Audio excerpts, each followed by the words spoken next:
Hey everybody, welcome to Takeoff with John Clark. And for the podcast this week, we decided to take off, hit the road to LA for Super Bowl week. Of course, coverage starts on NBC Sunday at noon for the Super Bowl.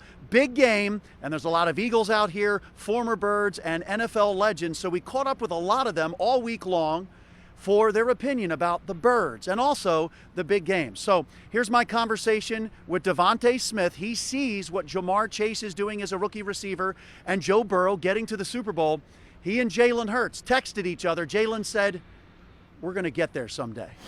All right, we are joined by DeVonta Smith. And DeVonta, you're out here at Super Bowl week, and when you see all the excitement and what is going on, do you get that feeling inside of you got to get here someday? Oh yeah, most definitely. I mean, that's one of my goals, to get to the Super Bowl and win one. When you see how Ja'Marr Chase, Joe Burrow are hooking up, tell me about the conversations you and Jalen Hurts are having about trying to get to this spot. I mean, with anybody that you're watching, any quarterback receiver duo, you're watching it, seeing what they do that you can put into your game. So I mean, it's always constant calls about what we could do, what we see, and things like that. How motivated is Jalen Hurts and yourself? A text message, I think, came through that, hey, we're going to get there someday? Oh, yeah, most definitely. I mean, you see those guys, what they've done. I mean, you see that and that's where you want to be. And, I mean, eventually we're going to get there. So how about these other rookie receivers? Ja'Marr Chase gave you a shout-out the other day. Do you watch these guys and say, okay, I need to do this better? Do you compare yourselves to them? Watching them, most definitely. I mean, going out there just seeing what they do, what I can put in my game, you always taking something out of somebody's toolbox. All right, and how about your goals that you set for your rookie season? I remember asking you at the press conference, and you said you didn't reach your goals. Are you going to have even loftier goals for next year, or are you going to kind of stay with the same goals you had? I mean, you're going to still have those goals, but there's going to be some things added to it. You got one of your goals, though, right? Wasn't really a goal, but, I mean, I accomplished something that if I would have really thought about it, I would have put it in my goals at the beginning. Yeah. Is that pretty special? I mean, breaking Deshaun Jackson's rookie record for most yards in a season? Yeah, most definitely. I mean, he paved the way for guys like us, the small guys. I feel like he's the one that paved the way for us. And, I mean, doing that, it means a lot to me. What did you learn the most in your rookie year? I mean, just keep chipping away, be patient. I mean, things are not going to always go your way right then. You just have to keep chipping.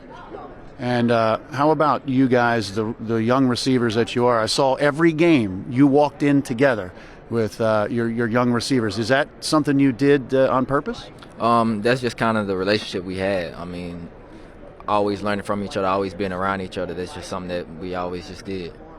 The run you guys went on to make the playoffs, that was great. How much did it hurt what happened in Tampa Bay? I mean, when you don't get the results you want, it's going to hurt. I mean, that's part of the game. I mean, just knowing that we're going to learn from that and come back next year and do what we want to do, I mean, you're not supposed to feel good about it. How about Jalen Hurts? A lot of people in Philly are saying, can he be the franchise quarterback for years to come? What do you think? Most definitely. Tell us why. I mean, he's that guy. I mean, you want somebody that's going to not run away from anything that they do wrong. When he makes a mistake, he owns up to it and he corrects it. That's the type of guy that you want. How about throwing the ball? Did you see development? This is his first year in Nick Sirianni's system. Did you see development as the season went on? Most definitely. I mean, the guy, he knows how to go through all his reads, and, I mean, he's only going to get better. There's some times where you're open and he's not able to get the ball to you. Do you see that and talk about it with him? Do you guys study all that stuff, and then you're still building a chemistry together? Yeah, that's part of being teammates. I mean, you have to talk about things like that. That's part of building chemistry. That's things that you have to talk about. How about recently, Philly, they love their cheesesteaks, right? So are you going to learn to love cheesesteaks, or is it just not your thing? Hey, I mean, it's not my thing. It's not my thing. I mean, you can't love something that you don't like. You know there's going to be people that are going to send you cheesesteaks now saying, we do have a good cheesesteak. I'm good on it. I'm good on that. Hey, let's talk a little hoops. Who's your favorite team? Celtics. Okay, well, I saw what they did to the Nets, and now the Nets are considering trading James Harden to Philly for Ben Simmons. What do you think about that possible deal? I mean, it's a lot going on. I mean, between both of them, it's a lot going on. I mean, I'd like to see James Harden in Philly. I mean, that's something that I'd love to see. I would definitely go to more games. But I mean, that's a lot going on. Whatever they want to do, that's with them. All right, now I've seen you at some Sixers games, and they're reportedly asking for Tyrese Maxey, and the Sixers don't want to trade him. Would you trade Tyrese Maxey? That's not going to happen. That's not going to happen. Not include him in any deal? No. Got to keep him in Philly. So you would love to see James Harden with Joel Embiid? Yeah. What do you think would make them so effective together? I think it all just comes down to just finding those pieces. I mean, Joel Embiid, he's one of the best bigs there is in the league. Can do everything. Just finding that extra piece just to help it. Now you're a big hooper. Who is the best shooter or hooper on the Eagles? Me. Without a doubt. Yeah, for sure. Only person that come close to me is G Ward. I give him. That's the only one. But everybody else, Slay gonna see this. He gonna start talking. I'm the best basketball player on the team. I love it. I love the confidence. Now, who would be your starting five for a pickup game from your teammates? Me, G Ward, Rich. I take Slay. Slay on my team. I don't know. I got to think about the fifth. I got to find a fifth. Oh, you can add a free agent. Sean Bradley. Really? Yeah, I take Sean Bradley. Oh, nice. Do you guys get pretty competitive with those games? Oh, yeah, most definitely. I mean, we are the goal in the team room, so we're always in there shooting, always having a shootout. When you go into your second season, is there something this offseason that you're really focused on improving on? I mean, just continuing to get better mentally. I mean, just keeping my body healthy. I mean, I feel like that's what got me through the season, keeping my body healthy, knowing what I did at the end of the season that had me feeling better at the end of the season to where I finished the season. Just doing that earlier in the season, I feel like if I would have done that earlier in the season, it would have been a whole lot better. You guys are a very young group as far as the skill players on the Eagles. Do you think it would help to have a little bit of a veteran presence at wide receiver? I feel like it would help. I mean, just somebody that's kind of already been there. I know it would help for me. Just being under their wing, just seeing how they operate, how they are as a pro. When we saw what happened in Tampa Bay, obviously Jalen did not play as well as he had previously. He was dealing with an ankle issue, and he had surgery on it. Was it really affecting what he was doing? I mean, yeah. I mean, your ankle in football is a lot. I mean, he's not as mobile as he wants to be.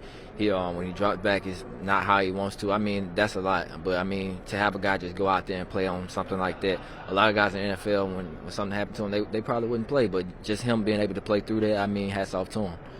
How about that trip to Tampa Bay? I heard from some Eagles fans, they ran into your family, and I believe your parents were hanging with all the Eagles tailgaters, getting involved in the parties. Are they a part of, like, the Eagles Nation now? I mean, if that's what they do, I don't know. I don't too much. I kind of like zone out when all that happen. I don't be into all that. Just focused on the game. Yeah. So, first year in Philly, what do you like the most? Just playing in front of the fans. I mean, they're all into it. Any sport, basketball, football, hockey, baseball. Philly fans are into everything, and I mean that's the biggest thing.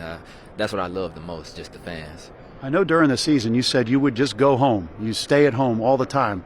Now that the off season has come, have you gotten out in Philly at all? No, I'm still staying at home. It's too cold. Too cold. I agree with you on that. That's why we're here in L.A., right? Yeah. Is there anything in Philly that you want to go see? Like people have told you got to go see this or you got to go to this restaurant or anything? No, not really. No. No. Stay home. You play a lot of video games at home? Yeah, stay in the house, play the game, sleep. That's about it. Are there any receivers that you watched growing up or even now in the NFL that you say, I want to be like that? DeVonta Adams and Keenan Allen. Those are my two guys that I always watch. That I say my game is similar to theirs. Yeah. How about this draft coming up? I mean, the Eagles have 3 first-round picks. What would you like to see them do? I mean, that's a call for the front office. I mean, I know they're going to make the best decision, so whatever they go with, I'm with them. Nice. And I believe you got a great clothing line. I saw the commercial. You're out by Center City, out there, the Verst gear.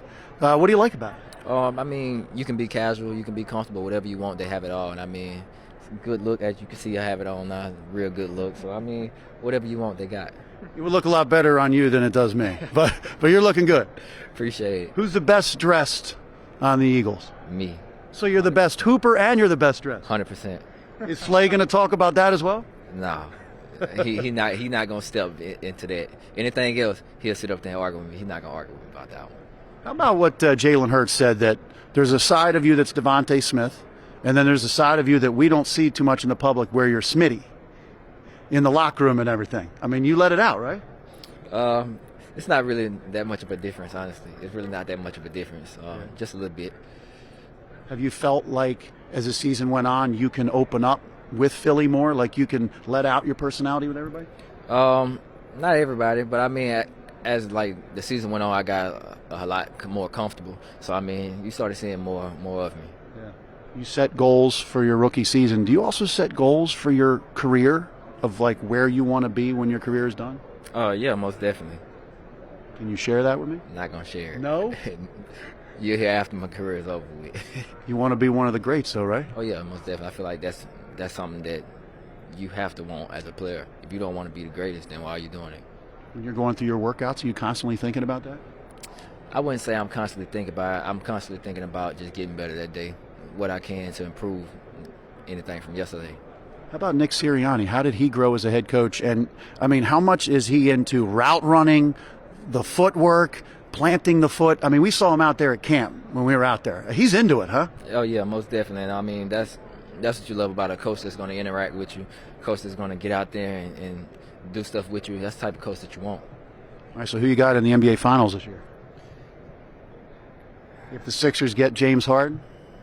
I like the Sixers, honestly. Them in the East, I like them in the Bucks in the conference finals. I mean, the West, Golden State. I mean, exactly. Yeah.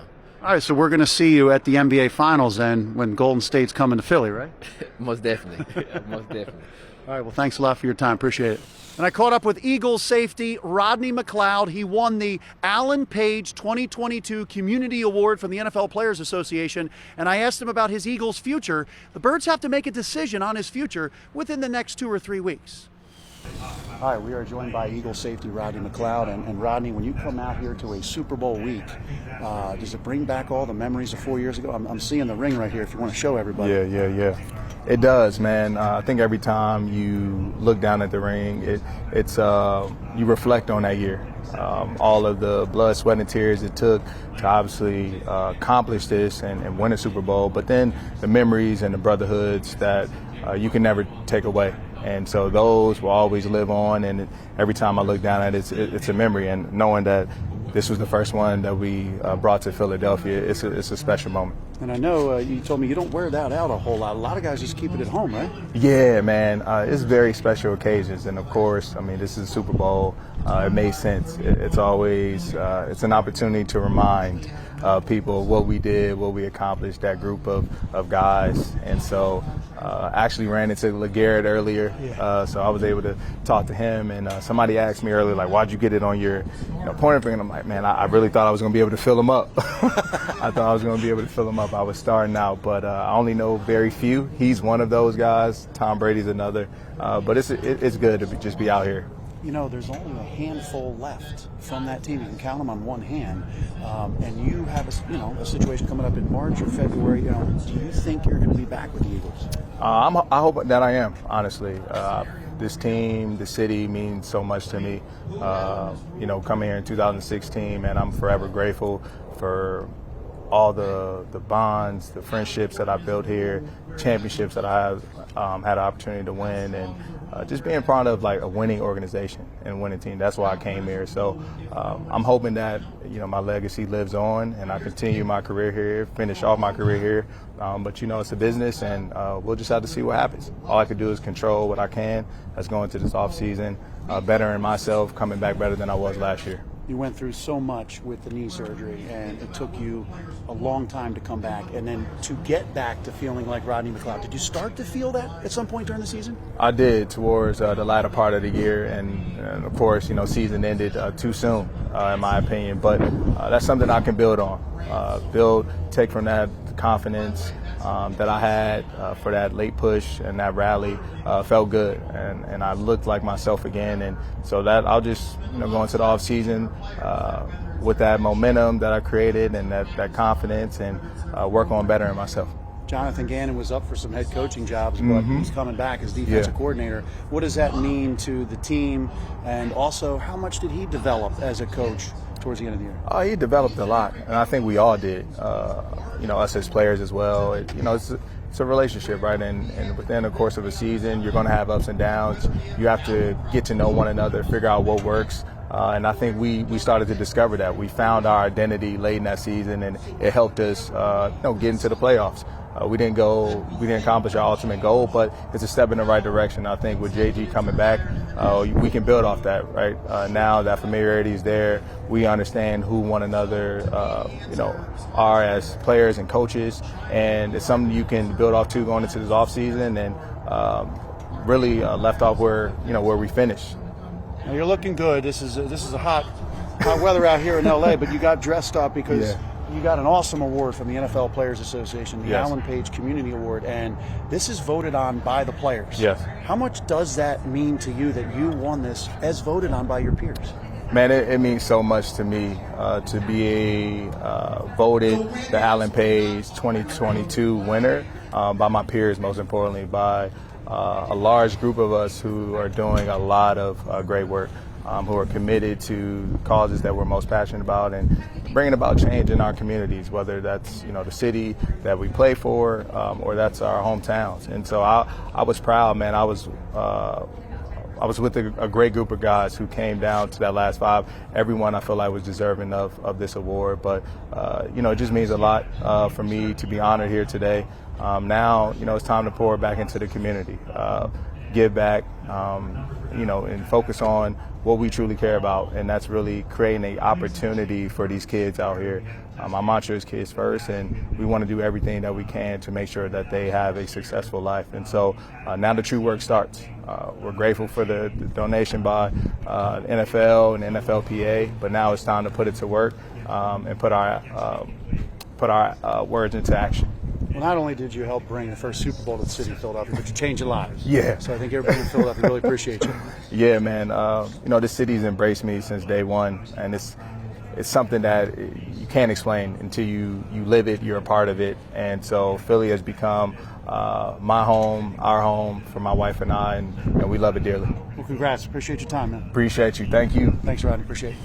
I caught up with Michael Irvin from the NFL Network, the former Cowboys receiver. He's got a lot of thoughts on Jalen Hurts, DeVonta Smith, and Jalen Reagor, and of course, the Eagles-Cowboys rivalry. Here's my conversation with Michael Irvin. Always fun. We will be back. I coined this slogan: the Dallas Cowboys will be anew in 22. A new team back to win again. Anew in 22, we will win. I should put that on a T-shirt. Well, all right, well, but we're from Philly, aren't the Eagles Oh, coming? God, yeah. 3 first-round picks coming up. Yes, you can be coming out. So how fast you're coming is what you do with those 3 first-round picks. I got that. I know I love Mexico too, but you know what? That's a great point. Now, what are you doing with those 3 first-round picks? Are you going to find your Joe Burrow and Jamar Chase, or you already got your Joe Burrow and Jalen, or are you going to go take that and go get you Deshaun Watson? I mean, I'm just saying, what are they saying? Or maybe get some defensive linemen and beef up that defense like the Cowboys did. They did get some good defensive players now. But trust me, and I know you're of that mind, defense wins championships. That's not true. Points wins championships. Don't let anybody fool you. It takes points to win championships. Go get somebody that put points on the board. That's why Cincinnati's here. They got somebody that put points on the board. When everybody was talking about, get an offensive lineman, get this, they went and got points. So Jalen Hurts, developing. He was a second-round pick. He made some improvements, but can he be an elite passer in the NFL with more development over the next few years? I don't know if you have to be elite. You just have to be consistent enough. We want everybody to be able to throw the ball like Joe Burrow. It's not going to happen.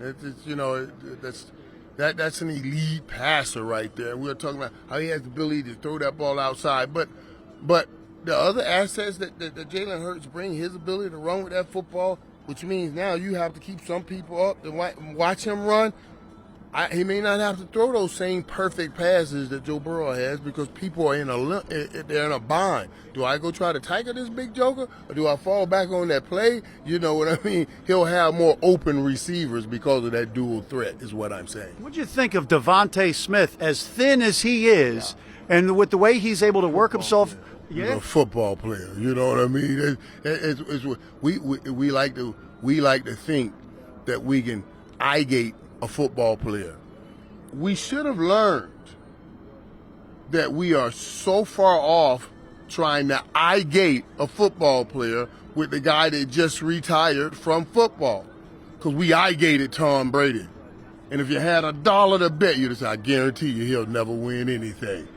And that dude that you eye-gated and said he'll never win anything won everything. You see what I'm saying? So you can't eye-gate DeVonta Smith and think, oh, no, he's too small, he's too this. He's a football player, man. And I'm talking about he plays way bigger than his size. Way bigger. He'll go up and get balls. And he's not just a fast guy that can't make tough catches. Yeah, I used to hold it for Deshaun Jackson. I used to tell the people, Deshaun, most fast guys are really track guys trying to play football, right? They're track guys because we want that speed. So we go and find the speed and try to make it a football player. But dudes like Deshaun Jackson or DeVonta Smith, these are real football players that just run like track dudes. You know what I'm saying? These are real football players that run like track dudes. They're not track dudes trying to play football. They're dangerous. You saw what happened with Jalen Reagor in Philadelphia this year. He's a guy who was picked right ahead of Justin Jefferson, and everything is compared. But you know what happened? You know what happened there? That was that Tyreek Hill syndrome. And everybody, the copycat thing. That's why Henry Ruggs went before CeeDee Lamb and Jerry Jeudy and all of those guys. Because everybody was trying to go find the Tyreek Hill syndrome and Jalen Reagor. And I saw him right there at TCU. I saw him. I was like, the kid can play, but I don't know you take him before Justin Jefferson. Yeah. Them dudes that were tearing it up at LSU. Now, that was a different thing. But people got caught up on what I was just talking about, looking for track guys. They were looking for track guys and trying to make them football players, as opposed to finding you a football player that can run like a track guy.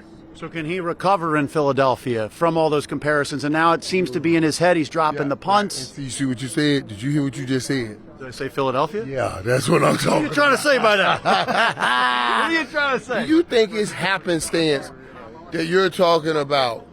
Now let me play with you on this. Guys recovering in Philadelphia. Okay, who didn't recover in Philadelphia? Ben Simmons. Give me somebody before Ben. Let me go back to you. What about Nelson Aguilar? He couldn't get it. He can cut it. After that dude caught that baby, he said I didn't drop it like Nelson Aguilar. and Nelson went on and had an incredible year in the Super Bowl with the Raiders. I'm like, what the? Why couldn't he play? Why couldn't he play like that? Because he did in the Super Bowl, Eagles Super Bowl. Yeah. I know, but I'm saying over here when he went on and he went in and now he got a lot of money with New England. You thought y'all wasn't gonna pay him in Philly. You wouldn't have paid him in Philly, but you see what he became when he got all that pressure off him. And Ben Simmons, all that pressure on, because Philly fans are like that. Like, hey, dude, this is everything to us, buddy. If you can't do this, we don't mind you getting out of here, but you're going to have to handle this, buddy. We want you to be a dog. They want you to be a dog in Philly. That's why I love those Philly fans. All right, hope you enjoyed these conversations. Stay tuned all week to the Takeoff podcast. We're going to bring you good insights and perspectives from all the NFL legends out here at the Super Bowl. Thanks for listening, everybody.